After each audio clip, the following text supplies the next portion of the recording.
All right, it's district breakdown time. We are talking 24-6A with our man. He's back with us, Houston Chronicle reporter Jon Poorman.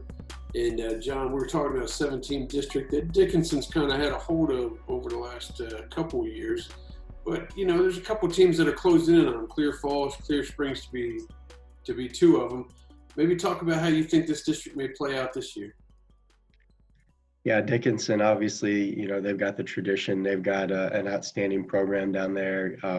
You know, they're going to be the team to beat, I think, coming into this year. But that being said, they are going to have some questions, particularly on offense, where they lost two dynamic players, you know, with their quarterback and big tight end Donovan Green going to Texas A&M.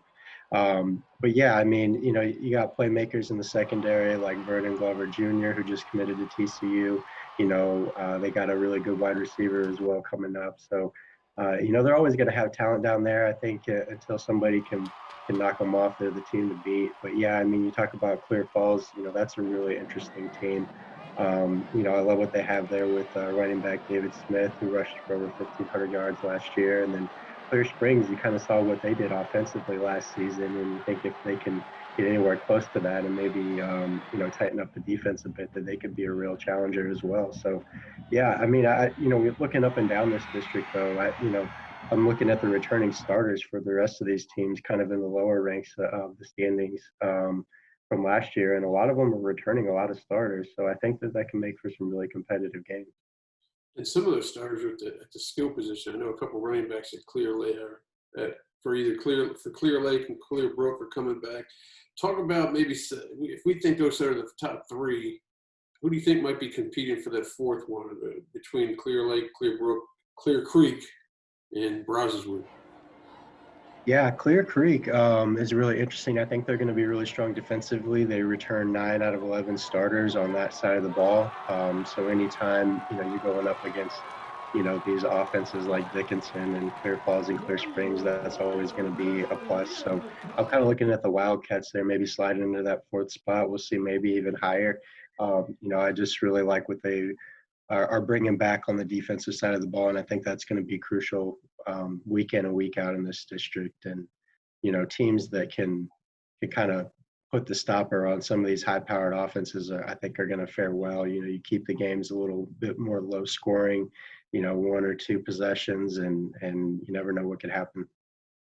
Yeah, and then if we're talking about Dickinson and Clear Falls and then moving on, do you see any of these teams moving on past maybe round 2? Past round 3, as they used to get passed through 1 and 2 maybe a little bit, but they got to face those 21-6 18s. Do they have what it takes to get past those guys? Yeah, it's obviously a tough challenge. You know, that 21-6A district, as we talked about in the past, once you get to that round of the playoffs, they're tough to beat when you're talking about, you know, the likes of North Shore and Atascocita and them. And you know, but you never know. You never know. I mean, I think you saw it last year in the playoffs. You know, a few of these teams, you know, put up some really good competitive efforts and some really tough matchups in the playoffs. And you never know come playoff time, you know, especially with, you know, Dickinson's pedigree. And, you know, obviously they have some holes to fill. But, you know, these are kids that are used to playing in the first, second, even third round of the playoffs. You know, that's kind of the expectation for them. And so, you know, I think going in with that mindset, you never know what could happen. It's true. I mean, that is true about their playoff performances, especially, heck, one of my favorite playoff games last year was Clear Springs in Pearland. It was just an absolute shootout.